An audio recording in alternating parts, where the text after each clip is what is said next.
مسلمانا یاد وساتئ مسجد نبوي زما عزتمند هغه جومات دی چې رسول الله مبارک پکې آرام فرما دی هغه مسجد نبوي چې په هغې کې چا تسبیح غپانه نه کړې په تاسو کې چې څومره خلک ناست دي یو کس پاسئ ما ته صرف دا ووایي چې او ما مسجد نبوي په خوا کې د حرم په حدودو کې او د حرم حدود کوم ځای دی د قبا د مسجد نه والا تر د احد د غره پورې احد غر سره یو ورکوټی غر دی د هغې نوم دی جبل ثور د دغه جبل ثوره پورې دا رسول الله مبارک حرم ګرځولی دا د دغې حدودو کې دننه یو سړی پاسې ما ته ووایي چې ما د مدینې په کوڅو کې وخت تېر کړی دی په دغه حدودو کې دننه ما سپی په غپا باندې لیدلی په الله مې قسم وي په مسجد نبوي په حدودو کې د رسول الله د روضې په خوا کې سپی غپا نه کوي زما عزتمنده ما لا بله شپه مېلمانه رالل ما ته وایي زما عزتمنده مولوي صاحب وي زما یو مولوي صاحب یاده وي دا مور سره تللی د عمرې په سفر باندې مور ورته وایي مور بچیا د مسجد نبوي په دې خوا کې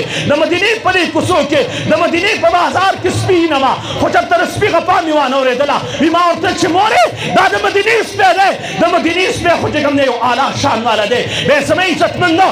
هغه وایي بیا مې مور ته وویل چې ما له پیسې راکړه پیسې مې ترې واخېستې چې زه روټۍ اخلمه وي روټۍ مې واخېستله هغه سپو ته مې ورګزاره کړله په الله مې دې قسم وي وي څومره سپي چې پراته وو دې روټۍ پسې رامنډه نه کړله وایي ما ویل ما ته پته ولګېدله چې د دې سپو په سترګو کې حیا ده بیا مې روټۍ را واخېستله څو سپي چې پراته وو هغه عمره ټوټکۍ مې کړله یو سپي ته مې چې کوم دی ټوټه کېښودله هغې هغه روټۍ خوړله